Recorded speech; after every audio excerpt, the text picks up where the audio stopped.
Hey everyone, welcome to another episode of the Stone Genius Podcast. My name's Ro, I'm the Stone Genius. You know me, I'm often stoned. I'm always a genius, although there's been some setbacks to that. I am super glad though today I get to talk movies with someone that's been on the show before. I'm so glad to have them back today. Welcome back to the show, Tim Lightell. How are you doing? Yeah, Ro, thanks a lot for having me back. This is awesome. This is my first repeat pod, so I'm Really? super Oh, I excited think to I kind got of use something this for that. format. See? There, the studio audience goes crazy. Well, Love it.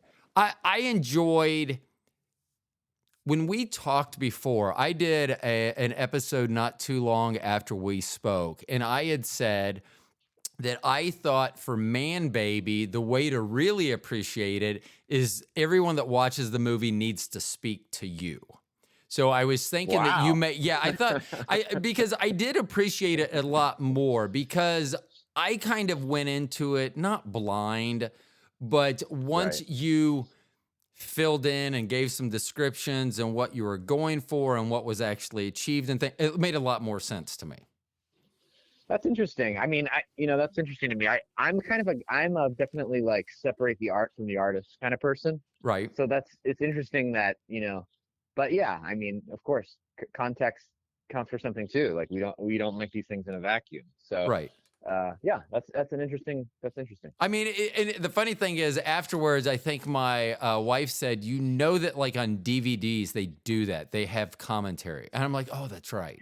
But I mean, that's kind Yeah. of what it was like. I mean, because it did kind of change my view of it, and uh, it, it, it helped me appreciate it more. So that, Maybe I could change your view even more. We have a commentary track on YouTube by one of the associate producers. There's a follow along. Andrew Grimes. He has a YouTube channel where he uh, gives commentary on different shows and different right. movies and that kind of thing. I'm already starting with the plugs here. But yeah, anybody that's listening, if they want like another Man Baby commentary, they can go search for that. That went up I think a week ago, 2 weeks ago. And So you might want to check that out at some point. have you listened to it? I did, yeah. I went ahead and listened to it after he released it. I didn't approve it or disprove it or anything. I just he did it on his own Right. with his friend who had never seen Man Baby, and his friend who he does the channel with, a guy named Zach. It's a pretty good channel. They have some good commentary on stuff. But of course, my favorite one is my own movie that they're commenting on, Right. obviously. And yeah, they have some really funny lines. They have some really funny things they So, say. And so do they go through the whole movie, or the only thing I can even think of, like on a review, like if someone was going to review it, is, and this is dates me how old I am, is either Siskel and Ebert or Mystery Science Theater 3000. Those are my yeah, it's a kind of a hybrid of those two, I'd say, is what okay. they do. They're looking at it from a critical eye, but they're also kind of making some jokes here and there. So it's a kind of a hybrid of both of those. I'll have to We check that out. And you said that was Andrew Grimes. Yeah, I think it's called Andrew AVG Films, maybe, is the YouTube channel. AVG Films, Man Baby would help you find it. Which I think is different I wish than I had it. AVN. I hope so. Yeah. So I just remember that when I worked at a video store selling video equipment and stuff in the 80s, we actually rented X-rated movies there.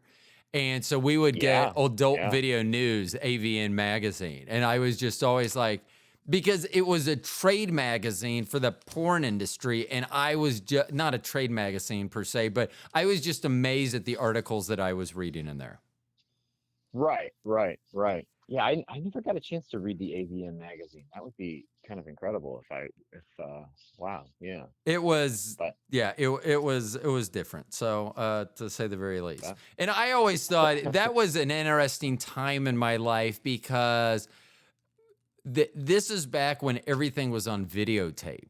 So people would right. rent an X-rated movie and they would return it and they wouldn't rewind it or use the old, oh, I thought I rewound it to the beginning. No, I know you've watched 10 minutes of this and that's all you could make it and now you're returning it.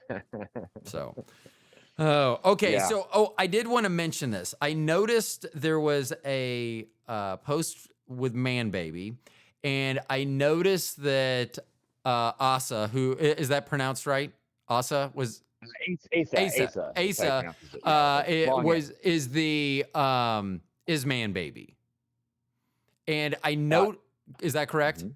Okay. Yeah, Asa is plays Sal Howard in the movie Man Baby. That's Okay. right. So I noticed that in this post that this week he had two attractive women with him. And I was like, huh, let me inquire more. And it looks like MANBABY won Best Feature in the Ethereal Flames Film and Arts Online Fest. So, Yes, first of all, I want to yeah. give well, I'm going to let that go for a second because I hope this is a positive thing because our daughter, our youngest child asked me, they go, are you sure it's not like the Razzies? And I go, actually, I don't know. So I don't even know if I pronounced that right. The Ethereal Flames Film and Arts Online Fest. What is that and how big a Yeah. deal is this for you? Yeah, I don't think it's a Razzie award. I think it's a pretty positive thing. It's an online festival, Ethereal Frames, I think is how that's said. Ethereal Okay. Frames Film and Art Fest. Yeah, we submitted a couple months ago. I mean, we're submitting to all sorts of festivals, really trying to do as many festivals as possible. Really trying to get into festivals where we can screen in person, because it's so much fun to watch this movie on a big screen with lots of people. Oh, I But bet it the would way be. it is, because the way the audience is, laughing, and then kind of by the end when everybody gets quiet because everything changes, as you know, you've watched it. Right. People that want to watch it, they can watch it on Tubi and watch it with. I suggest people watch it with other people. Don't watch it by yourself. But anyway, the Ethereal Frames Festival is just an online festival. So unfortunately, they're not watching it with other people. But they were very kind to nominate us with, I think, 3 other features that had been nominated. For this is their first year too, so it's kind of a new thing. So Right. and we won the best feature of the, I think 3 other features that were nominated. So So yeah, I are you feel really good nominated? about it. Are you nominated by the group then and also voted on the group so they select the finalists and then they go back, or is there So any yeah. fan based any input from the fan base at all, or is it just with this group? No, we didn't get any kind of input or critical response from this particular festival. Every festival is different, and lots of festivals will give you feedback. They'll give you, we've gotten some really nice feedback from some festivals who haven't included us. They've been very positive, but they just didn't have a room. And so that's Right. always nice. But for this particular festival, they actually don't give you any kind of written, feedback that, you're just in or you're out. And, Right. and we got in, which is, that's an honor into itself. I always think if somebody's good enough to just have you Right. there, it's nice. Being that it's an online festival, they have you there, and it's just, you're just online, so they're just streaming it. And I shouldn't say just. I mean, they are streaming it, which is Right. great. And then the added cherry on top is that this, they considered MANBABY the best one of the bunch. So of the features. Right. They do a lot of stuff too. They do shorts, they do micro shorts, they do photography, screenplays.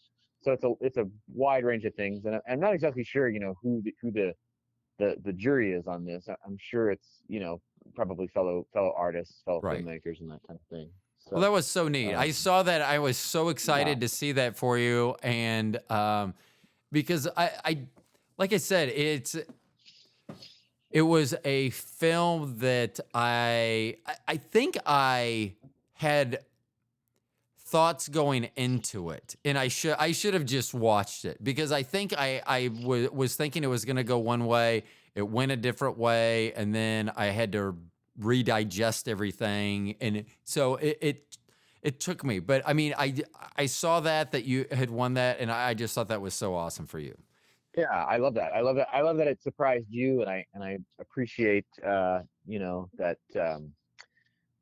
you watch it to the end. I appreciate when anybody watches it to the end, and so anybody listening, like you said, you had a new appreciation after you talked to me about it. So maybe when people are listening to this, they'll say, "Oh, maybe I will check that out," even Right. though it is kind of a strange subject matter, It is. or maybe even stupid subject matter. But then it gets It gets Well, a little smarter we're as going to things talk go on, about right? another movie coming up. So let's just, stupid subject matter is very, very subjective, I think. So, but That is true. you That know, is true. and that's one thing. If someone started watching this movie and did not watch it till the end, they don't know. You could ask them to describe how do you think this movie ended, and they could probably come up with something that sounds, oh, that sounds like it's plausible, but you're not even close. Yes, And absolutely. that's what I Absolutely. like too, because my wife hates watching movies with me because not only will I say what's going to happen, like physically what's going to happen or encounter, but I sometimes will actually say the dialogue verbatim without ever seeing it. Yeah. I sometimes just say, I go, well, that's kind of lazy, and they're just going to the lowest common denominator, and that's kind of how I feel. And then I feel bad because then she's like, well, I wouldn't have thought that, and then I'm like, oh, hold on. I have a sound for that. No, not that one. It was more the crickets that I really needed with that one. But with the movie, I did appreciate it. And I liked being surprised. I am rarely surprised in movies, TV shows anymore. They all have a formula. I guess they work, or most of them have a formula. I guess that's work, and they use it and copy one another. But I really like being surprised. So that was a Absolutely. huge plus to your movie, because I guarantee you, anyone that's halfway through the movie that hasn't had a spoiler alert, no way they figure out the end. That's a great soundbite for the Yeah, movie for sure, bro. That's yeah. a great soundbite. So, Love on it. that nice segue from your award-winning movie, we're going to talk about a movie that probably hasn't won any awards. Shark Side of the Moon on the let's see, Shark Side of the Moon, which is Well, on Tubi. yeah, you pitched this to me a week ago when you asked me to come back on, Right. and I wrote back to you and I said, yeah, I saw Shark Side of the Moon right when it came out. I was probably one of the first clickers because I have a personal connection to Shark Side of the Moon. My one of my good friends from film school, his domestic partner is the star of Shark Side of the Moon, Maxie Whittrack. I will I hope I'm t- pronouncing that right. I will tell you that when you emailed me that back, I had kind of a chubby, and it was just because I am now. I would think I was one of the early people to see Shark Side of the Moon as well. Hold on, I got to change Okay. question. I got to change gears real quick back to your movie because we're talking about viewing. Can you Right. tell how often your movie is downloaded or seen? Are you able to see those kind of statistics? Actually, no. Okay. I am not, unless I, so when the movie was, so our distribution model was theatrical and Vimeo at the same time. So, Okay. so when the movie was playing in theaters and when the movie was on Vimeo, I had full control of the movie.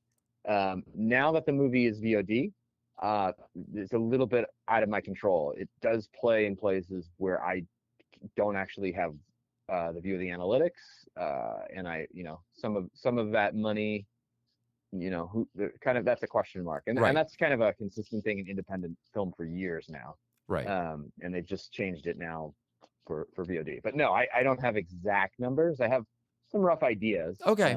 I just didn't know how But that worked, and I thought about that. How often, is it?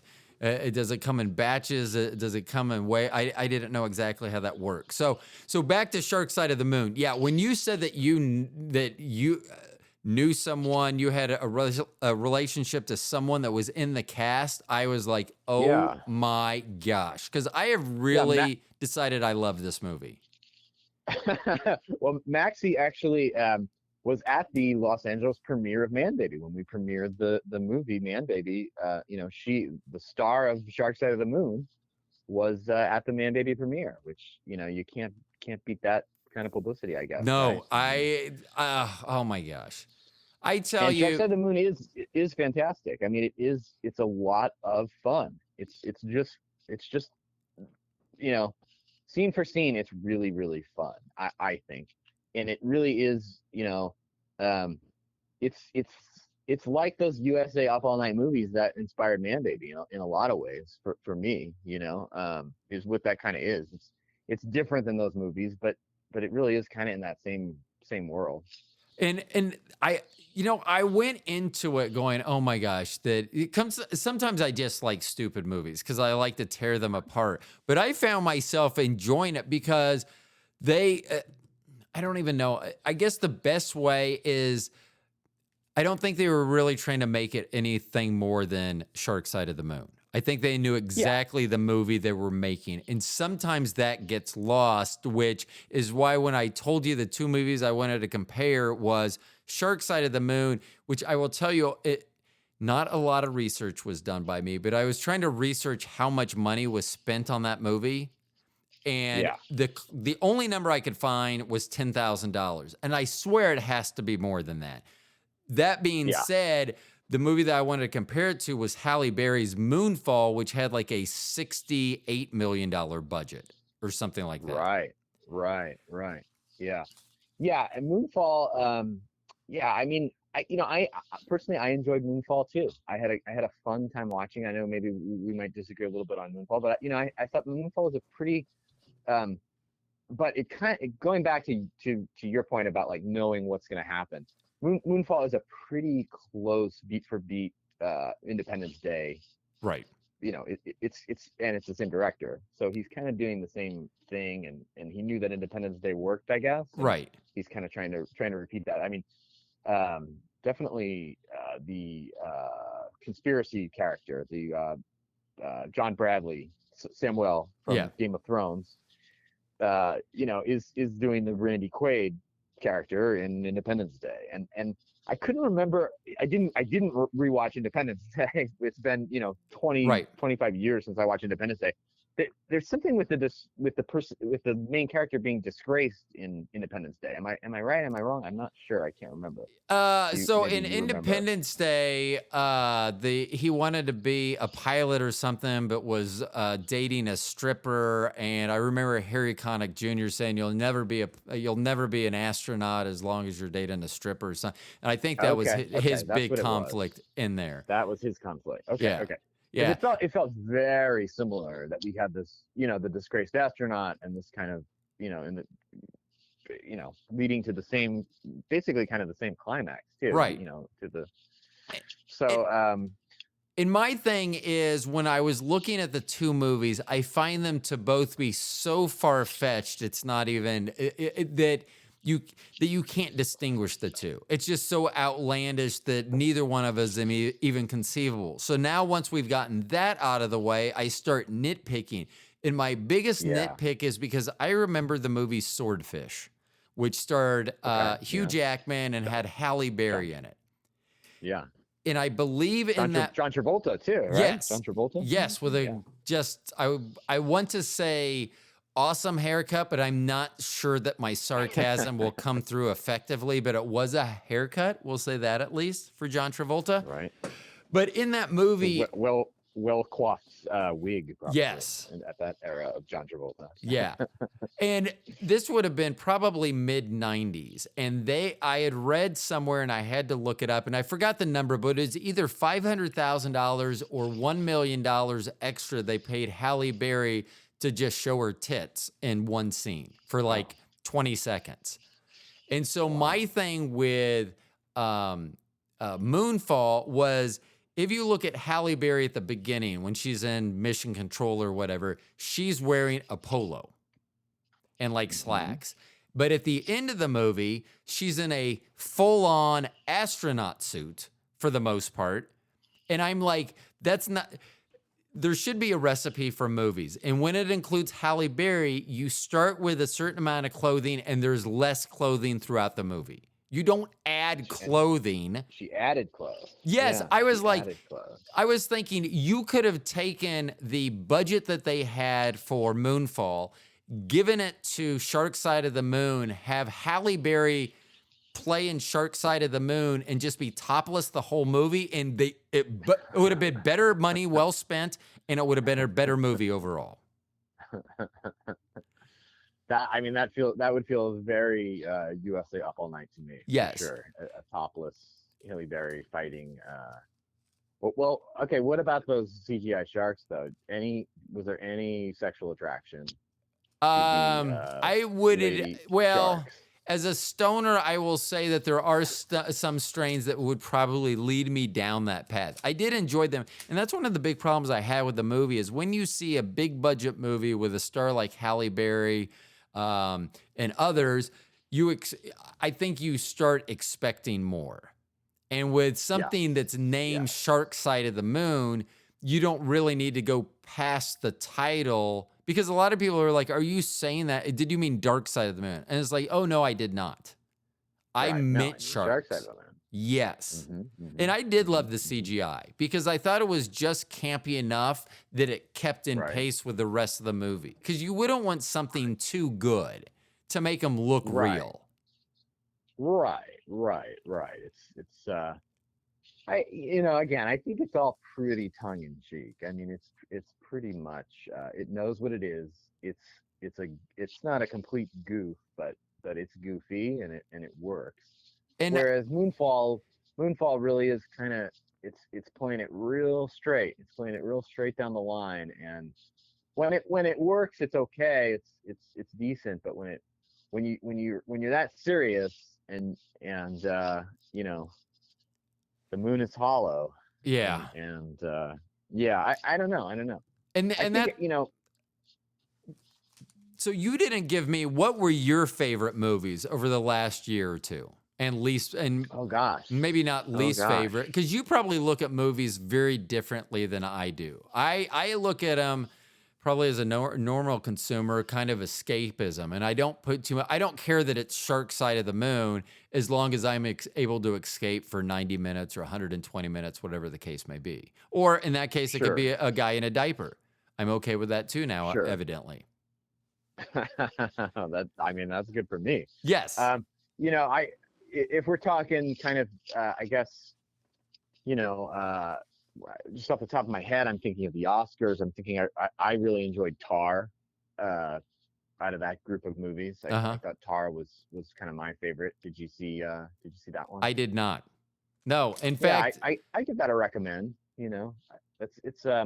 It's not fun, um, but it's funny. It actually is. It's a pretty funny movie. I think it is kind of a comedy. It's kind of an undercover comedy, Tar, right. in a lot of ways. I thought that was pretty good. Um, I am trying to kind of think over the last year. So What as were some of the someone that things that I is really in the liked? movie industry and has been around it, do you think that your eye is different than say mine that it has always just watched movies? Do you think that you take it, oh, well, as a producer, as a director, as a writer, I would have done that? Do you think it Ye- enhances or Yeah, no, challenges? it is. I kind of see what you're saying there.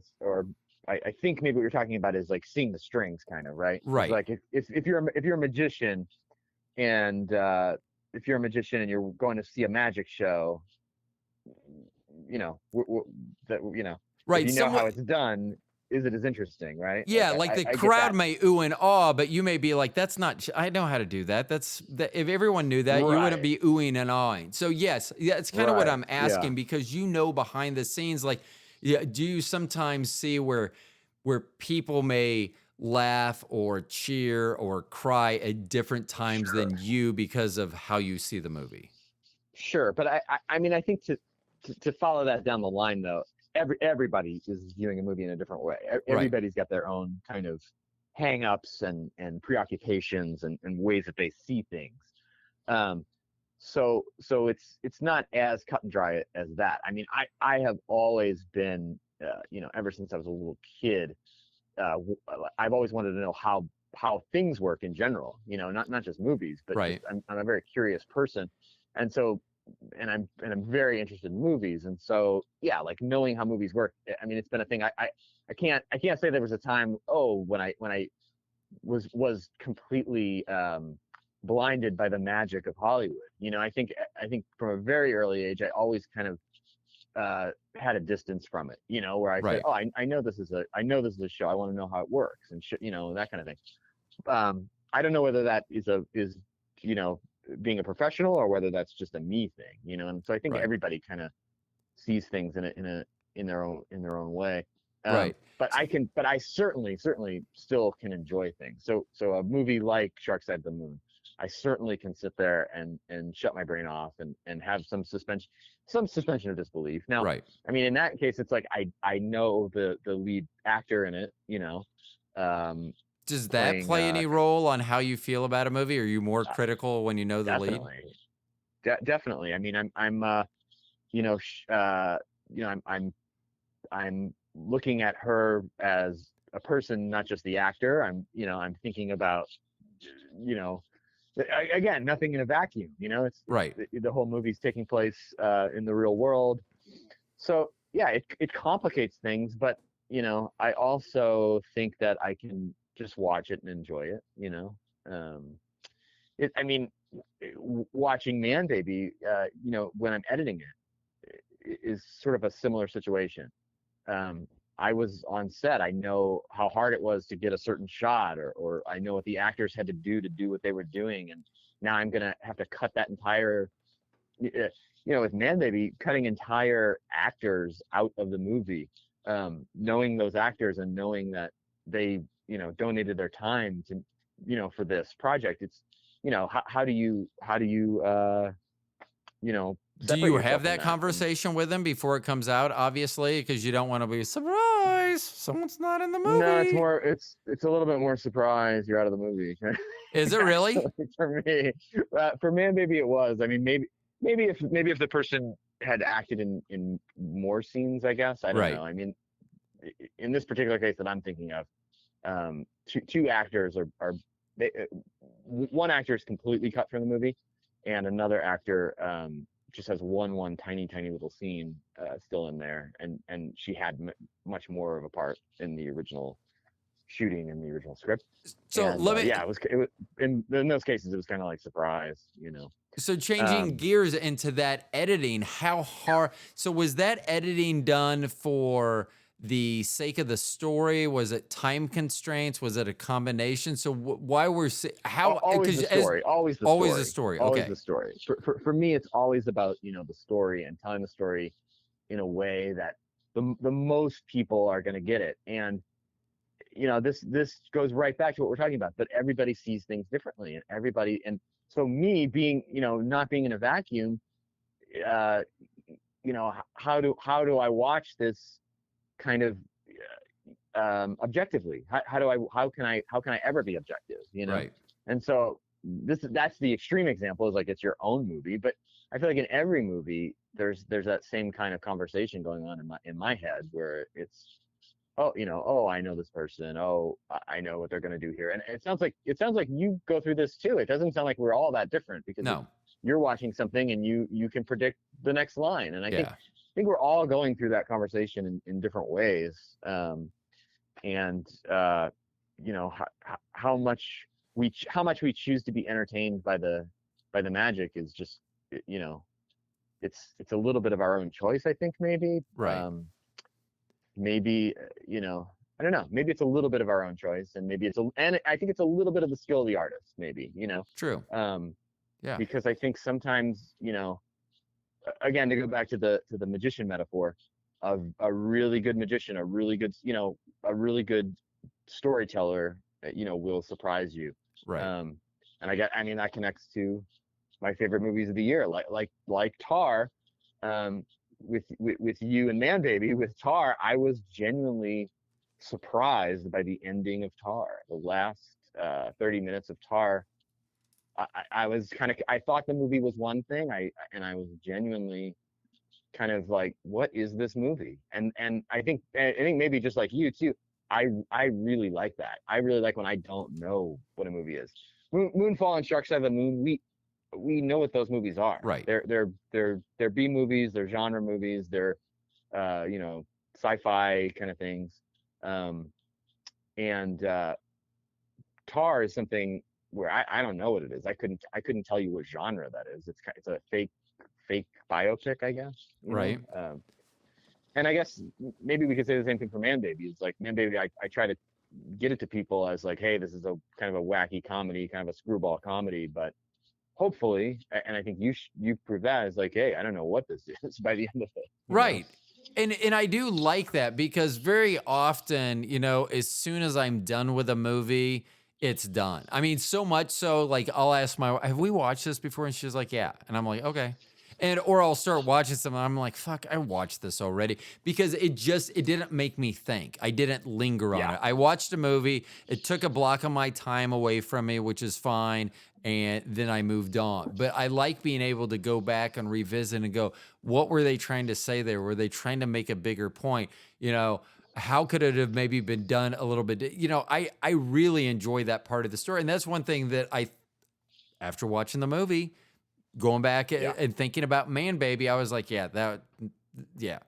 And that was the other thing is I stopped it a couple times. I got distracted. I had to stop it and I'd come back and I'd pick it up and I'd almost be like I'd be at a point where they'd be making some transition in the movie. And then it would almost like I didn't come back to the same spot I just was. Cause it would pick up and I'd be like, it's changed already. So I very much enjoy movies that make me think. The movies like Shark Side of the Moon, I thought it was great, but I could probably describe the sharks to you and that they were and I could probably recreate in the backyard how they ran on the moon, but that's about it. I mean, I didn't do a lot of thinking about, I think the only thinking I did was, how did someone go to someone else and say, I have an idea for a movie, pitch that movie, and the person with money say, that's amazing, let's do this.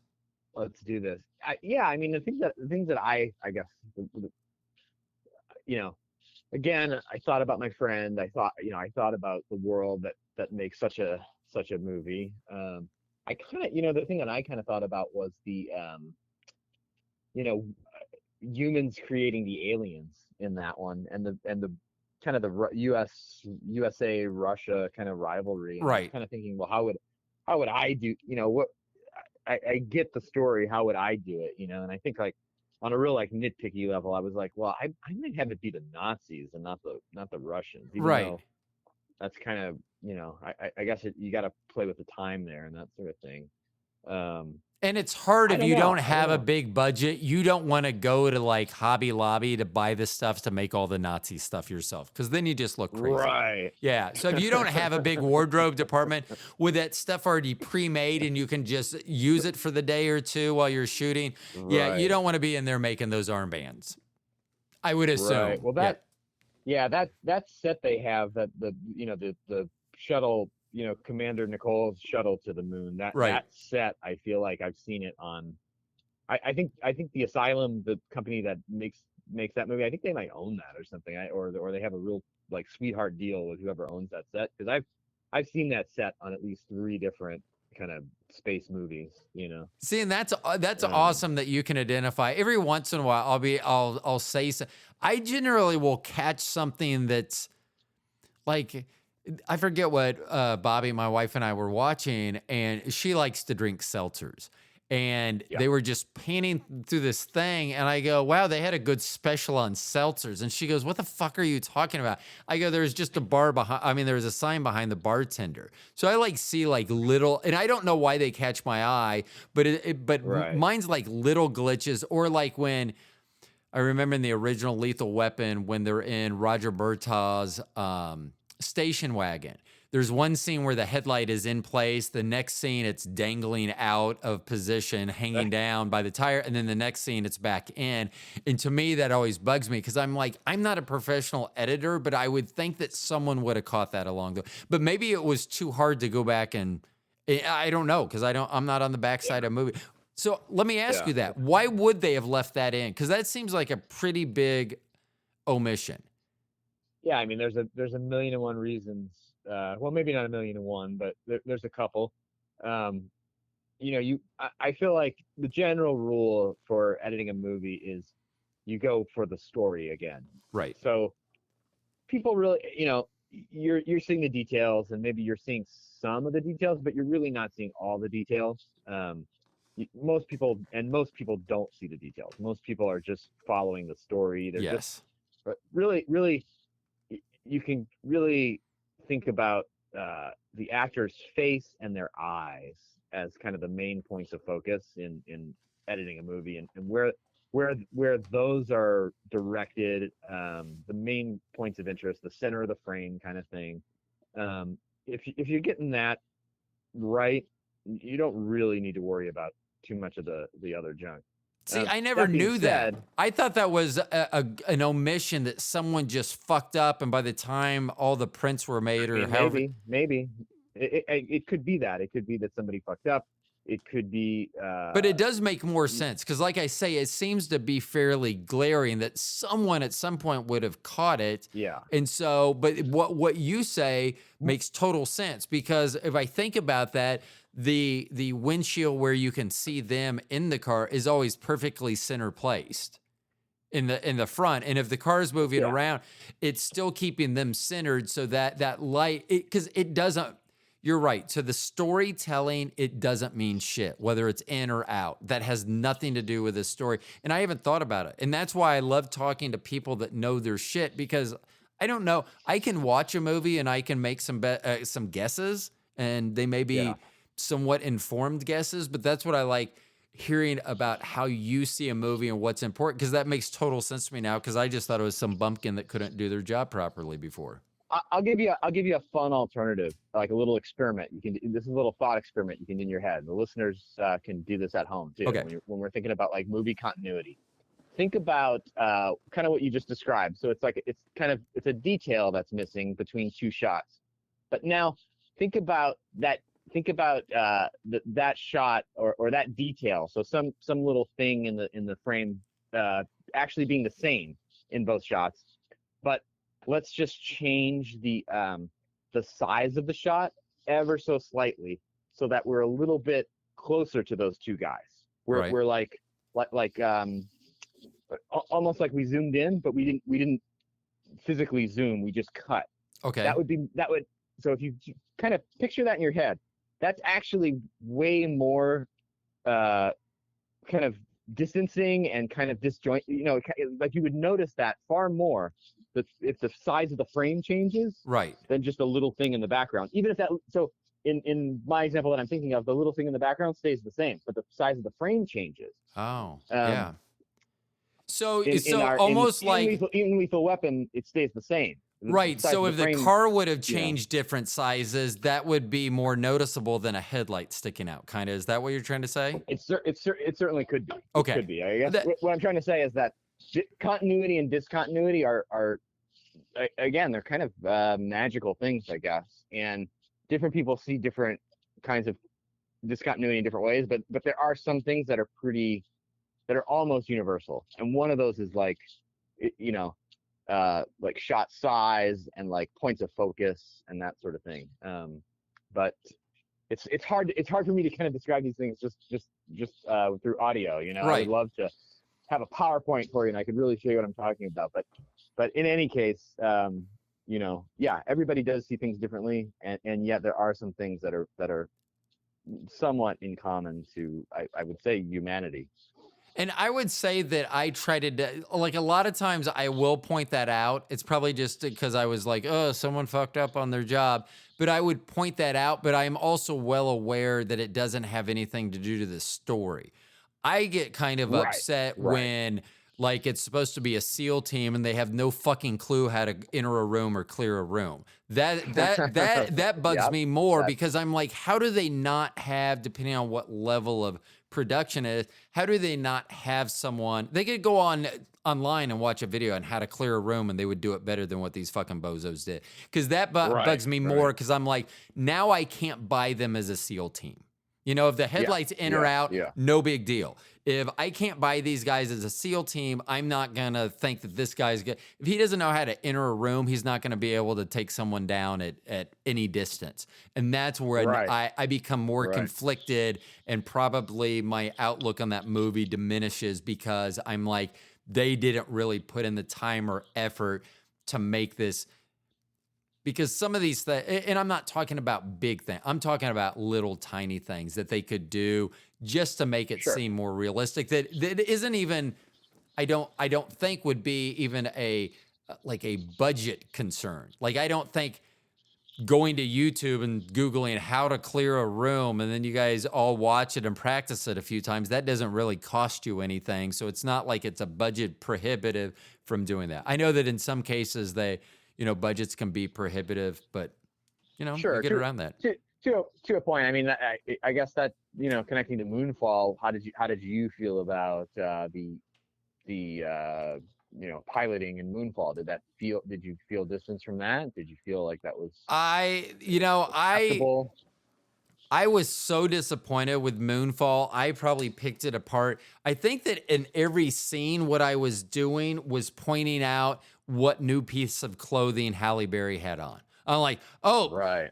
Nope, this time she put on a turtleneck. Oh, nope, she's got waders on now. And I think that I was more in line because it made me think at the end of the movie, the only thing I could get was this was a paycheck to Halle Berry. Because because like Shark Side of the Moon, I believe that if you read it and you ask, is this supposed to be a little bit campy? Where are we going with this? And they give you a direction. You're like, okay, I can get that. I thought that there were too many times that even though the subject matter was outlandish, that Moonfall tried to make it like it was a serious movie. And I was like, to me, that was just like, come on now. I'm smarter than that. This is not a serious movie. Let's go full on, idiot with this. Yeah. I wish they had, I wish they would have just kind of camped it up a little bit, I don't know, maybe like you said, just a little more sexy. Halle Berry could have done that. Yeah, for sure. I mean, I'm telling you that was a horrible waste of her. But maybe that she wrote that in. Maybe she said, if you want me to do this movie, it's so bad, you're gonna pay me extra to put clothing on during the movie. Clothes on. Yeah. Wow. I mean, it's sad. I watch a ton of movies, and I will say I watch a ton of movies that aren't good. I will say growing up, I reached out. I tried to find every bad movie I could. Because I grew up with the movies that in retrospect. Sorry. Go ahead. No, I was going to say that I grew up and one of the scariest movies to me growing up was Phantasm. And the funny thing was I bought the Steel book when it came out. And I literally waited like 3 months before I watched it because for some reason I was so nervous. I watched it on HBO like around 1980-ish when it came out on HBO. Right. Probably late at night. We're down in the living room. Like if I had a sleepover, that's what it'd be. And we're probably watching that movie unbeknownst to my parents. And I think it scared me so much and that's the cool thing about movies is that I was terrified as a fucking adult to watch that movie again. Nice. And then I watched it and I was like, what the fuck was wrong with me? Because it is not scary at all, but it was very funny because there was the reason I wasn't watching, there was a sense that's how much that movie impacted me. That tall guy walking around, in the mausoleum, that was scarier than Michael Myers or many different other things because I'm like, they're not real, but this was a real guy. He wasn't right. And that's what I love about movies is whether they impact you positively, negatively, to think about a movie. I mean, here we are talking about MANBABY, months after I first watched it, and I still have a very positive. In fact, I may have to go back and revisit it because I do have a very positive. Because I watched it before I talked to you. I have mentioned how much more I enjoyed the movie after talking to you. So who knows? Maybe I'd enjoy the movie even more revisiting it. Maybe. Yeah. I mean, movies do have that power to. They're different things when you come at them at different ages in your life, right? Like, you see something like you said when you're a kid, and it's one kind of movie, and then you see it when you're older, and it's another kind of movie. It might not have the same emotional effect, but it's still there, and the remnants of that are there, and that's pretty cool for sure. It is. Yeah. I mean, and to know that someone did that. And I don't know if Man Yeah. Baby is going to have the same exact effect on someone that, 40 years after viewing it, they may see a man in a diaper and have some sort of huge effect to that. But I mean, it's cool that that medium can do that to people. I mean, it Yes. can reach out and Yes. touch people in ways you have no idea, positively, Yes. negatively, whatever. And that's kind of cool. Unfortunately, Yes. Moonfall touched me in a way that I will probably be talking about it well into the future as well, because I just thought that movie, I don't understand how that movie got made. Yeah. Yeah. Well, I mean, I think it was an international production, Moonfall. So we had some Chinese CCP money Yeah. behind that. And the proven success of Independence Day. So And now that you mention, I think it's actually considered an independent film to be really, by the book. Moonfall was not produced by any of the major studios. It was Chinese. I guess I don't know if that's considered venture capital or what that's exactly considered, but it's a consortium of Chinese entertainment folks who are, with the I assume the Communist Party. I guess I don't know how it. I really, again, I shouldn't speak too much. I don't know how it works. well, I wonder if that but it makes isn't- sense for the subject matter, because there was another movie that was on Netflix or something, and it was a Chinese movie where they literally were trying to move the planet. I don't remember the name of it, but they were trying. Interesting. Yeah, and so I think that sometimes different cultures, I know that British humor is much different than, American humor. And so I wonder if Sure. their expectation or their thoughts of science fiction are different. Because Yeah, that's an interesting point, but you do have to think that we are in the global society now, and Right. so anything that even Hollywood makes, and Hollywood's actually really good about it, has been good about it for the last 100 years. Anything that Hollywood makes does have to kind of translate to an international audience too, Right. So, yeah, are there gaps? Are there different cultures? Of course, there are different cultures. Of course, there are different things.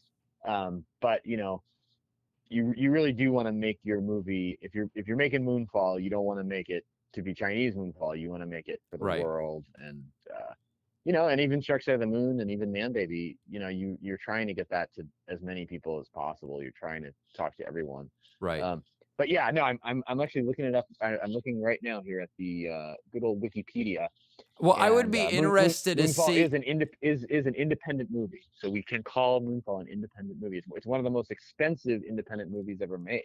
I would say so. Actually. Was I right? Was it in the high 60s? Does it say the budget? I think it was like 68 million or 65. I thought I saw. It's actually around $146 million budget. Oh, I'm sorry. Yeah.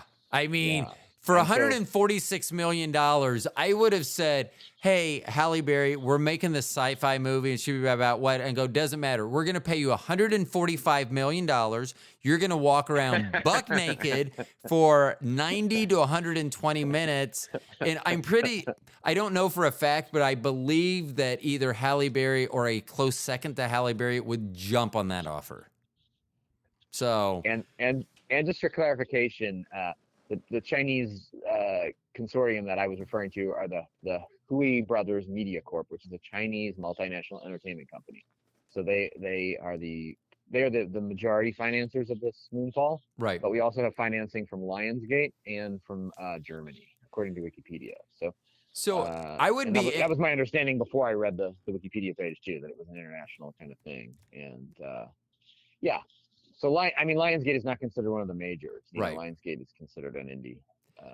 Well, now that I've reason, awoken the genius side of my brain, now I've gotten really interested in knowing the difference in Moonfall between I wonder if there would be a way to get like Rotten Tomatoes scoring for the United States for that movie, and then what China. Because they may think that, like, we may think, oh, it's an okay sci-fi movie, where they may think that's an amazing sci-fi movie. For whatever reason, they may think that the moon actually, I don't know, but I would just be wondering, because like I said, some of the movies that I've seen from them have been so over the top, sci-fi wise, not saying bad over the top, but just like, moving the planet Earth to another galaxy, like putting engines on it or so. I was like, what the fuck? But there was a lot of money spent on it. It actually got some decent reviews. I couldn't make it through the whole thing, but let me give you a little more Wikipedia here that might yes. kind of get your gears going. You'll be interested in this. So it was released in the United States, and its opening weekend, let's see, it did 3.4 million on its first day out. But then there was a big storm impacting the Midwestern United States. So it grossed 9.9 million opening weekend in America. Let's see, in China, it made 9.7 million and displaced the Batman in China. So that's 9 million in America, 9 million in China. It seems like it's a kind of an even. Yeah, even split. it does. I mean, I don't know what I know that they have much larger population, but I also don't know how much of that population would have access to movies. Right. I'm sure there's much of China that's never seen a movie house or a movie theater around. Of course, that's just a guess. I've never been to China, but if they taught me anything in school, that's what they taught me. There are no movie theaters in rural China. That's what I learned. It was certainly considered a flop in America. It was considered a movie that did not do very well, even though there was that winter storm. Right. Despite that, Moonfall was considered not so good. Yeah. What's really funny though too is that I'm learning that there was an Independence Day sequel that was in 2016. I had no idea that even existed. Oh, so, and if you watched it, you would understand why. Because people that watch that movie do not talk about watching that movie. No. So how Randy Quaid went off the deep end. Like he kind of went crazy and he did. Well, yeah. So I believe. I'm not 100% sure, but I believe he's actually the star of the 2016 one. Oh, wow. Yeah. Okay, well, now I'm not 100% positive about that because if I did see it, and I'm not saying I did, but if I did see it, I may have suppressed it. The weird thing is the original Independence Day as a movie I'll always remember because it was my first 4th of July, 1996 with my now wife, but she was pregnant with our daughter, Mo. And I remember we went and saw fireworks. We left fireworks early so we could catch a late viewing of Independence Day on Independence Day when it came out. So that movie, and that's one of those ones where I didn't think it was a particularly great movie. I mean, it was fun for 2 hours, but it's one that I will always remember. Yeah. Same for me, actually. And that's an interesting thing to think about. What essentially, I mean, Independence Day is not that different from Moonfall, but there's some magic in Independence Day that I think is really lacking in Moonfall, personally. And maybe I watched Moonfall on a laptop streaming on HBO. Maybe it was because I saw Independence Day in a theater in my hometown, on a sticky floor, big screen. I don't think it was on Independence Day, but I think it was right around that. I was in high school. It's very memorable to me too. I think I saw it with my little brother. It was a little bit of an event. We laughed. We we had emotions. Right. But Moonfall, and so maybe what we're talking about is just a changing way of watching movies too. When you watch a movie on a laptop streaming, it's just not, for me, it's not as fun sometimes. I don't know. Like I want to watch things with other people. I want to. Yeah, and I used to be give like myself over to the magic. I loved movies as a kid. We lived behind a mall. Literally, I could jump the fence, go through this like 40 feet of brush and trees, and then I was in the mall parking lot, and they had a movie theater there. There's only 2 screens. This would have been 70s and 80s, and I loved the only thing that I loved movies. More than movies, I loved the previews. I was fucking miserable if someone was making me run late and we didn't catch the previews. Because back then, you couldn't they weren't on TV all the time. You couldn't just go to YouTube and look at them. So and then I love looking at the coming soon posters. I loved movie posters. I would go out, maybe I didn't see the movie poster on the way in. I'd see the preview for the movie before our feature, and then I'd walk out. I was like, I cannot wait till this comes. I can't wait to be in line to get inside and smell that popcorn. And I got to tell you right now, I think COVID broke that for me. I mean, even when my wife and I first got together, like once the kids would go to bed, I would go to movies by myself. This would have been like early 2000s when streaming still wasn't a thing. I mean, Netflix was just starting and you were having to mail CDs or DVDs back and forth for Netflix. So I would go to movies late, like a 10 o'clock movie. After the family would go to sleep, I'd go see a movie. And sometimes it would be like me and 3 other people in the theater. And I love that. And one of my favorite movies, well, I need to rephrase. My favorite movie of all time is John Wick. I was very much anticipating John Wick 4 coming out. But I got to tell you, I have no desire to go to a theater to see it. I mean, I want to see it on the big screen, but I just don't want, if I go, I don't want anyone else around. I don't know why I have become, because I don't think with that movie, it's not like a scary movie where you need the other people there to scream or get surprised at the same time or to be an emotional movie or something. It's a shoot 'em up movie. I don't need anyone else there. And while I'd prefer to see it on the big screen, I think that we've seen Maverick, Top Gun. That's the only movie I've seen since the pandemic hit in a theater.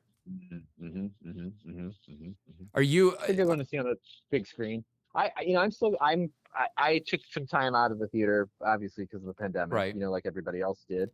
But I've been back. I guess about a year now, maybe more than a year. Where I was going back. I know I was going back wearing a mask, and then I have been going back without a mask lately. The last thing that I saw in a theater, I'm trying to think, maybe was Tar, which was going on like several months ago now. But yeah, no, I love going to a theater as well. I think that is like the best way for me to see things. One of the things that bugs me also about theaters is I think I grew up in a great time of small theaters. I remember where I saw Close Encounters of the Third Kind. It was called Glenwood Manor Theater. It had this big dome where you entered, and their concession stand was in the middle. It was like a theater in the round. You'd kind of like walk around it, spin around it. Nice. And it had this gigantic chandelier. I mean, just gigantic chandelier that is still, they've torn that theater down, but they saved the chandelier. It went to like the Historical Society. But I mean, it made such an impact to me. I just loved being there. I mean, I remember even thinking about that theater when we'd complain that we'd have to park way out back on the back 40 and have to walk forever to get to our car. But one of the movies that I remember seeing as a youngster, I was probably in high school, was Bachelor Party with Tom Hanks. Oh, with Tom Hanks. Have you seen that movie? I have, but I only saw that movie on TV. Okay. So I remember watching that as a kid, and watching it on HBO and being pretty scandalized by it, actually. So the thing, the donkey at the party. The thing that I always thought was funny, if you remember when they go to look for a friend at a movie theater, they go and the movie theater had like 15 screens. And back then that was outrageous because no one had more than like 3 screens. And so that was outrageous. But now like all the small 2 and 3 and 4 theater houses have all closed. And so like the only one that's even open near us, if you go west a couple miles, there's a Studio 30 for AMC. And if you go east a couple miles, there's I think a Studio 24 or Studio 20 for AMC. So it's like those where they have, I remember at that Glenwood Manor Theater when Star Wars came out, it only had 2 screens. Star Wars was there for over a year. One movie. Yeah. Yeah. And that to me, I mean, that sticks in my head. I wasn't a big Star Wars fan. I do remember seeing it. I actually saw it back in my hometown of Tampa. And I remember we saw it at a mall and I stood in a long line. I didn't know anything about Star Wars, I don't think at the time. So I was trying to wrap my head around why are we doing this type thing. And I saw it as all right, but I think I saw the next 2 after that. And then after the original 3, I haven't seen any of the Star Wars. But it's amazing that, not only those movies impacted me, but the places impacted me. Yeah, the places, of course. I Yeah. mean, that was a big thing in the 80s and into the 90s, the multiplex, and kind of the move to make those multiplexes even bigger. Right. I think in the 70s there were a lot of like mall theaters that they cram screens in to kind of smaller. They take Right. a bigger space and cram two or three in there. Um, uh, by the 90s, late 90s into the early 2000s, we were making these kind of just really really enormous structures with lots of theaters that have big screens, stadium Right. seating. Um, and so that's I have very fond memories of that. But I do think we're coming out of that, because that really it doesn't make any financial sense for anyone to build a giant 30 screen theater anymore, and I Right. don't think it will make sense. At least financially, it won't make sense for a while. And we might see a return to those single screen kind of theaters. Maybe we might. I don't know. Here in Seattle, we've got a couple kind of single screen theaters, or smaller theaters. I guess you'd call them repertory theaters, kind of art house theaters. Right. And they're I don't know that those theaters, though. I will say that from what I know about those theaters, they're not thriving. Right. They're not.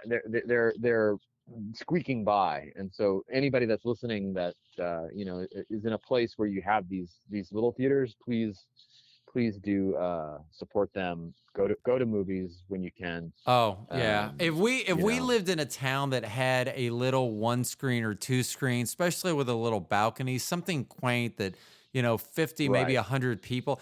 The Glenwood Manor Theater and now it's been closed, I think, since around the early 90s. So it's been 30 years, at least 25 years since I remember. But I think their main theater, literally, and it didn't have an aisle down the middle. I think it probably, at its widest, was probably 100 plus seats wide. So if you sat in the middle, if you wanted to sit in the middle and you wanted to get out, you had to go like 50 people either direction. I mean, it was insane, but I remember they were these big velour chairs, and, I can't even at this point in my life imagine seeing the curtains that they had, because they had the old curtains that would close and they would go from wall to wall. And this was just a massive, massive theater. But I tell you, seeing like Close Encounters of the Third Kind with 800 people is much different than seeing Close Encounters in or any movie in a small theater of, say, 75 or 100. Because I totally get what you mean, where I remember there was one place where they had like two screens, and then they decided to put a third screen in. But what they did was basically take a bit from the first two, so they downsized. And it's not as fun. Yeah. I mean, having those people, because there are certain movies that you do need that, because it's part of there's a shared experience going on, whether it's a heightened sense of a thrill or whatever's going on. And sometimes you need that shared experience. I think so. I think part of the magic of movies is seeing it with other people and kind of talking about it after, and you miss that a little bit in this new streaming world. And you can certainly watch streaming movies with other people, and I think it's just I'm not pessimistic. I'm optimistic about the future. I think that streaming will just be a new thing, and we'll just old folks like us will have to pass the torch to younger folks who will have just new experiences, and they'll have these conversations like we are. They'll talk about, gosh, do you remember when you had to project your streaming Netflix on your TV, or whatever they're gonna say. They're gonna have some memory of something. So Well, I even and hopefully remember it'll be fond memories for them. I even remember at least our oldest got to experience like the Twilight. Our youngest is 5.5 years younger. And so I'm not sure, she wasn't into Twilight. They weren't into Twilight the same way. But I remember back then they would get out of school early the day it would come out. So because you couldn't buy tickets like in advance. And if you did, you had to go physically to the theater. You couldn't do it through an app. You couldn't do it online. You physically had to go there. And then there were no assigned seats. You know, like all the theaters around here now, you can go online and pick your exact seat. So it doesn't matter. As long as you show up before doesn't matter when, your seat should be open for you. It's like an assigned seat. And so that's changed also, you know, being able to get there and, not only am I there early, but I need to be first in line. And, you know, do I get my snacks before I go in, or do I go in and get the great seats and go? Because that was literally discussions you would have to have. You would be judging what everyone else was doing. You get the seats, I'll be in, make sure you wave at me, be on the left side on the front. And I mean, it was literal discussions, and you don't have that anymore. It was a whole thing. It was a whole thing. Yeah. There used to be yes. But if you go to a movie, what was the last time you went to the multiplex? I have to ask you this. I think it would have been for Maverick, Top Gun. Was it Maverick? Okay. And did you notice any change in the seats? Were you impressed with the seats, or were the seats the same? I was so impressed. We have one of those dine-in, and then like a cinema suites. So they were the same. They're like lounge chairs with like cup holders, and all that. You got a little table in front of you, maybe, or something. Yeah. So it was the same pre-pandemic, post-pandemic, but those always had a little bit of room because they were so big. It usually costs a little bit extra to see it go through. Yeah, but see, I went back after the pandemic to the multiplex to go see The Northman.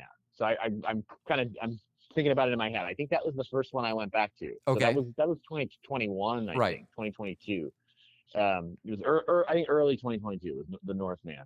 So it was like a year, almost 2 years ago. Well, a year ago. Right. A little over a year. Anyway, The Northman, wanted to see that on the big screen, and I remember being impressed that the chairs were now these recliners. So you could like almost like lay down. Yeah. Like I was like in a full, 90-degree. My feet were up. But see, here's my thing with that, because I was just about to mention that, because that's like those cinema suites. So those were out before the pandemic, but it kind of started gearing it, because when you were there, it's like, I feel like I'm at home. And it's funny that you mentioned The Northman, because I think The Northman actually came out, I want to say Prime Video, but I think it came out the same day streaming as it did in the theaters, and you chose to go to the theaters. Yes, that is correct. That is correct. And see, and I chose to watch it like I was at my house, laying down.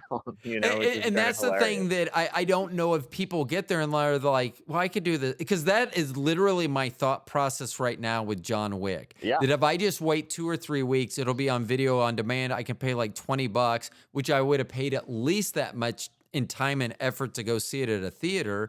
I can just buy it and rent it at home, which is sad because, this is when my brain, I'm talking through something and something clicks. So one of the things that I try to do that when I go out is dress up. Often I'll wear, maybe without a tie, but I'll wear a suit. I try to dress up because not everyone does that. And it does take some time and it does take effort, but I know that my wife appreciates the time and effort that I do that. I don't think that I always do that with movies. That if I'm going to tell myself that I have to do time and effort so that I look good when I go out, so I not feel good about myself. Actually, I will tell you, it is to feel good. I do enjoy going to church with my wife dressed in a suit, and we go to a church that our service generally has about 12 to 1,300 people in it. So let's say half of them are guys. And this last weekend when we went, I was wearing a suit, the minister was wearing a suit, and the father of the baby that was getting baptized. So out of the people not involved in the service that day, I was the only one out of probably 600 plus guys wearing a suit. But I can see that in other people's eyes. I can see women look at me and then look at their husband like, why can't you put forth a little effort? Because I think that the pandemic broke them. And this is what made me relate it to the movies, because people got so used to listening to church or watching it at home in their sweats or jeans that they felt like that was appropriate and they didn't need to put forth the effort. Given the effort of going to church.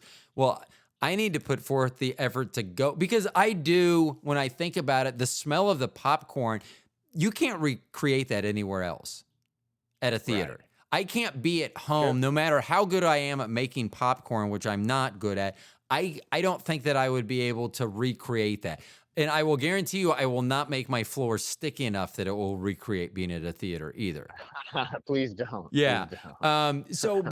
But maybe I just need to put forth the effort, because as I'm saying that to you, it's relating to clothes where I have to make a conscious effort. And sometimes I have to remind myself, I'll be throwing sweats on or something. I'm like, no, I can do better than this.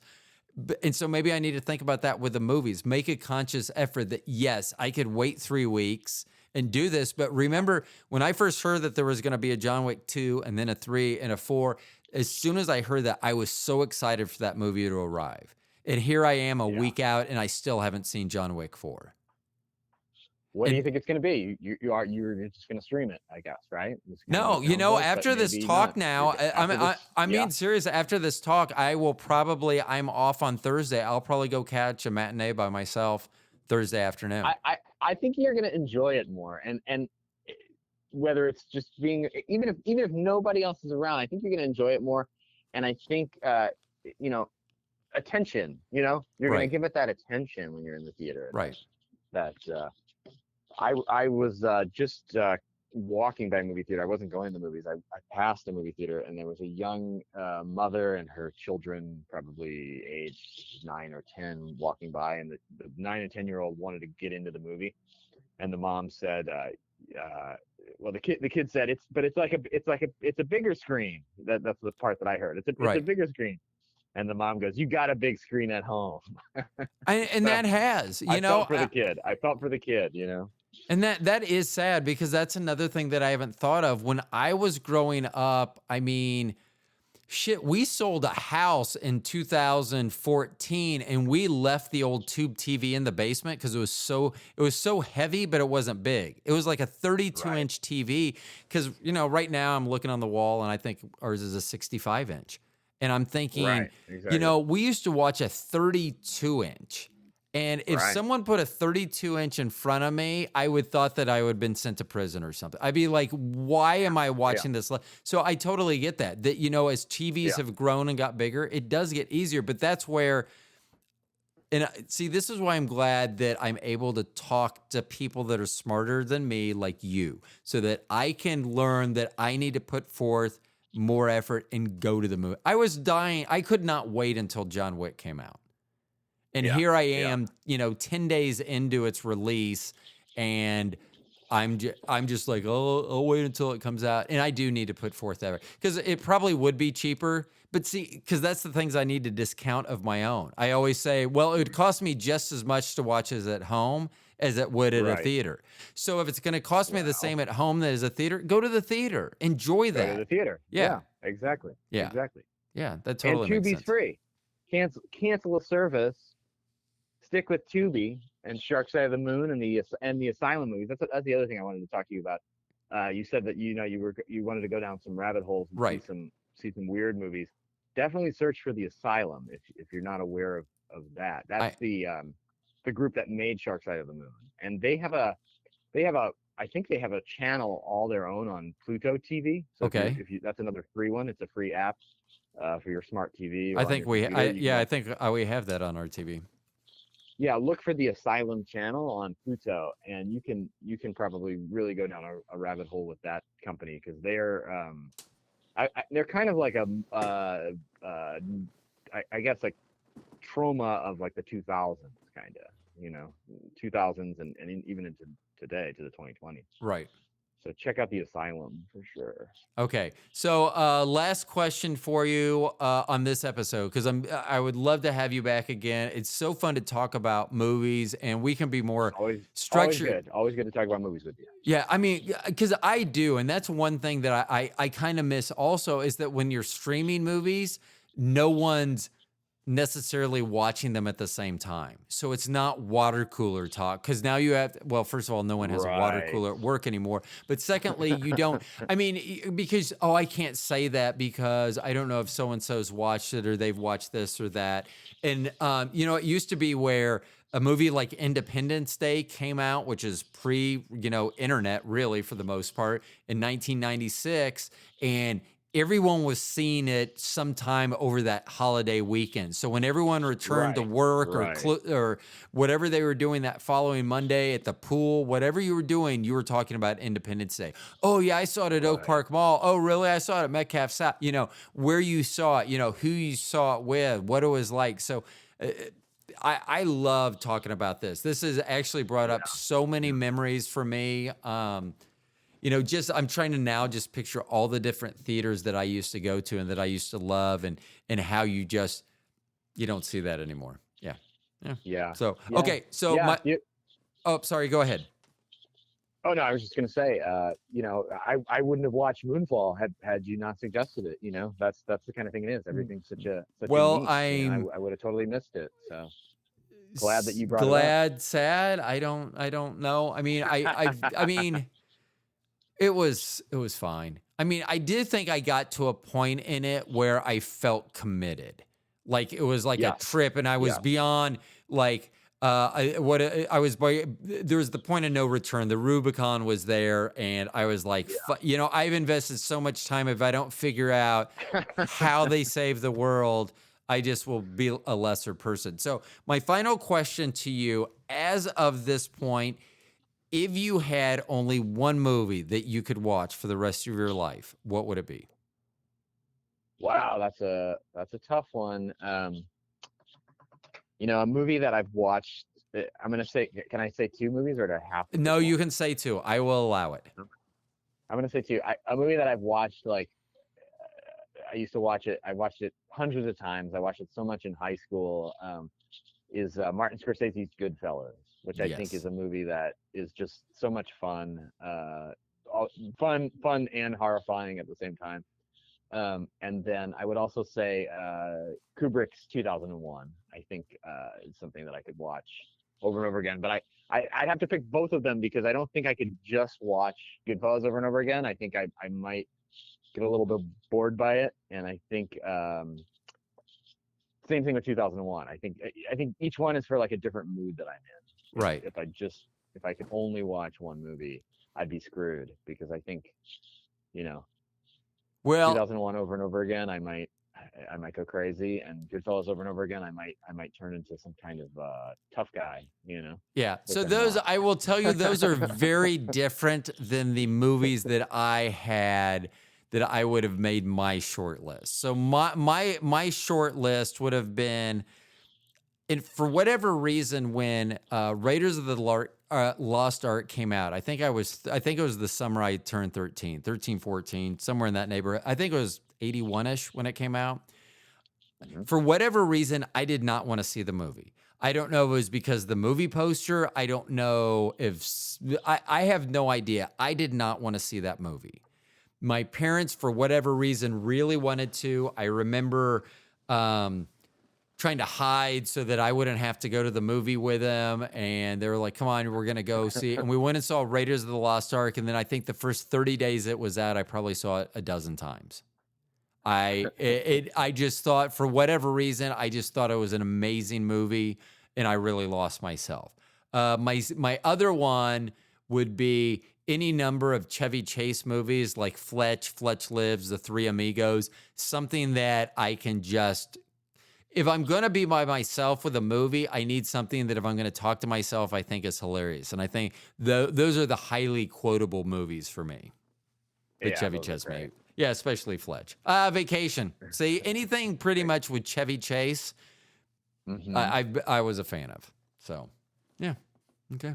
I like it. I Okay. like it. Well, hopefully hopefully we will not ever be in that situation, Ro, where we are forced to only watch one movie over and I over know. again, because that does seem maybe not quite hellish, but pretty close, you know. Okay, so I'm going to go back on. I know I said final question. Now I'm going to ask you another final question. So, is there a movie that, for whatever reason, whether it's good, bad, or whatever, is there a movie that you is a guilty pleasure that you watch a lot? Even if it's just bits and pieces, you'll go and start it and then watch it and then stop and then a few months later start it again. Is there anything that's a guilty pleasure for you that Pleasure. Well, you know, I do. I used to have. I feel like I used to have guilty pleasures, and I got to this kind of place in my life where I said I'm not going to have, you know, guilty pleasures anymore. I'm just going to like the things that I like. Right. You know. So I define it differently, but certainly, like, yes, like there's some things that are you know, very very like low culture things that I enjoy. You know, I don't. It's not all. It's not all European art cinema for me. I think you know, maybe some of the Adult Swim shows are probably pretty, you know, a lot of poo poo pee pee humor right? that I go back to, that I kind of watch. I think for like a movie like that, um, you know, I really like. I'm trying to think of like something that's really considered trash. You You know, know, or not, like Problem Child with John Ritter oh and whatever yeah, his that name, was a Lola Pitty. great movie. I actually saw that at Metcalf South Shopping Center. Man, that's amazing how, and then you can start to picture where you were in your life at that. But that's amazing. I even remember Yeah, the yeah, poster for that. yeah. I definitely watched that a lot on cable as a kid, and I definitely, when I see that streaming different places, I'll watch that, and I guess that, you know. But again, I don't consider that a guilty pleasure. That's just a pure pleasure. I mean, that's, Right. to me, Problem Child is maybe equal to a movie like Heat, which I know a lot of people consider that pretty high art. Right. Michael Mann's Heat with De Niro and Pacino. Right. To me, that I don't know. I find it kind of base. You know, it's kind of just an action movie to me. You know, and And I it's almost weird feel because guilty about liking it so much, but I love it. You know, I I'm the love Heat. I'll same go watch that way. all the time. So I watch a guy on YouTube every once in a while, Darren Van Dam, on Flick Connections. And generally, a lot of the movies that he suggests that I've never heard of, seems like we have very similar tastes. But I think he loves Heat. And that's one where Yeah, I'm like you. I'm like, it was fine. I mean, yeah, I yeah. just didn't. And it's I believe it's one of his favorite. And it's funny because so much of our other things line up. And then that one, I'm just like, I don't get it. Yeah, I understand it's a fine yeah, movie, but yeah, yeah. I've seen it once in the theater, and I'm pretty sure it was in the theater. I've seen it once, and I will tell you that's the only time. I think that Al Pacino I has a goatee in it. That's the only thing I Yeah, remember. I Yeah. had seen it once in the theater and I thought it was fine. And then, you know, I come back to it on streaming all the time, because it was streaming on Pluto and on Tubi or whatever, like for free all the time. And so I'd always go back and watch it, you know. And yeah, like I think it's like a very good, it's a very solid movie. Right. I don't understand the praise of it, but I Yeah. do keep going back to it. So there's something there. And I mean, I guess the same thing for Problem Child. You know, it's, some people find it very very funny. I'm not sure that it's the funniest movie I've ever seen, but when it's around, I'm watching it for some reason. The ones that have really gotten me lately have been not very good movies, but there've been two. Boss Level, which has I can't even think of their names now. Frank Grillo and Mel Gibson in it. It was a Hulu movie. And it's Okay, kind of like a okay, yeah, Groundhog Day, and he has to figure things out. And it's action based. And I do like Frank Grillo a lot as well. yeah, he's pretty good. So, but I don't know what, because there's nothing really special about the movie. I mean, there's a million movies, not a million. There are many movies that I could name that are much better that I would probably enjoy more. But for some reason, I always keep that on my Hulu page and I'll go back to it. And the other one is like Willy's Wonderland with Nicolas Cage. Have you seen that one? Whoa, I don't know that one. I think Willy's it's Wonderland. Willy's Wonderland. I will Wow. text it to you, but it's basically Yeah, where I think I know that one. Nicolas Cage gets locked in with, if you know, like Chuck E. Cheese, the band, the animals that play in the band. Yes. Oh yeah, this is coming back to me. Yeah. Yeah. Yes. So, and they're he's like gotta fight demonic. the, Yes. And so for some reason, I just think that's fun because it doesn't mean anything. And I think it's funny when he's beating the shit out of these, you know, these demonic, like banjo playing, you know, stuffed animals. So those are two movies that, you know, they're not particularly good movies. There's nothing that I could really say stands out. Like, oh yeah, I really like the way they did. There's nothing of that. But for some reason, if I'm just like in a kind of mind, those are two movies that I go to, and I don't know why. Where's that streaming? I think those are both on Hulu, and I think it's called Willy's Wonderland with Nicolas Cage, and the other one's Boss Level. Like Boss Level's fine. It's like, but I don't know why I keep watching it. I literally have no idea. Yeah. So maybe I won't. Maybe I'll turn it on now, and I'll just be so repulsed after saying that out loud that I'm kidding. I'll probably watch it again tonight. So.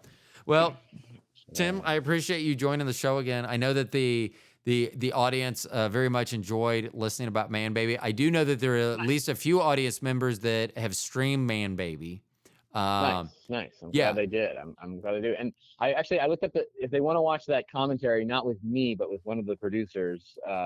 It's actually AVG Film is the name of the channel. So if they want to V Film. AVG Film on YouTube. They just do AVG Film and MANBABY, and they can listen to a fun commentary. And of course, you know, as we said last time, they can watch the movie manbabymovie.com. They just go there and click all the links. It's on Amazon, it's on Tubi, it's on the Momitu. And you can buy it on Amazon and not see any commercials, or you can just watch it free on Tubi with the commercials. And, have you ever thought about doing a prequel to MANBABY somehow? A prequel to MANBABY? Yeah, like how they met. Like, because that was a weird thing in MANBABY to me, that they were already a couple and then they were discussing having kids. There is a scene that was written, so there is pretty intense backstory. You know, they met in college, and I don't know that there'd be enough to sustain a whole movie. It could be a short. Could be a short. Could be a fun short. But yeah, there was actually in one of the original versions of the script, we do a flashback, so we see actually how they did meet and a couple of their interactions in college when they met. And it is funny though, as I listen to think about. As I listen to myself saying, you know, they should have discussed having children before they got married. I'm saying that as someone that had a baby with my wife 9.5 months after I met my wife, my now wife. Yeah. So it is funny me saying that. So, well, I can't. Again, people do say, you know, the characters in MANBABY do some pretty kind of dumb things like that. But I you know, in my experience, that's more the rule than the exception, you know. Yeah. So well, for the listeners that may have started MANBABY and for whatever reason didn't finish it, I highly recommend you go back and you revisit it, but think about where you left off and think about where you think the movie is going to end, because I almost guarantee you it's not going to end there. There you go. Yeah, and MANBABYmovie.com, streaming on Tubi. Yeah, and that's for me, that is a ringing endorsement. If something can throw me off, because I would have to go back, and I may have mentioned this on our first talk, is that I think there were some what the fuck moments. Like I literally said out loud, like, what the fuck just happened? Because it was such a lane change or a direction change that I think I verbally had to say to myself, what is going on here? But I love it. Yeah, and I did too, because it was something that wasn't expected. So that was awesome. That's great. Yeah. That's great. Yeah. Well, Tim, thank you so much for being on the program again. For everyone who's listening, this was Tim Lightell. He is the writer, director, and producer of the award-winning, how's that sound? Now award-winning, that's right. Now award-winning movie MANBABY. So once again, thank you so much for being on the show.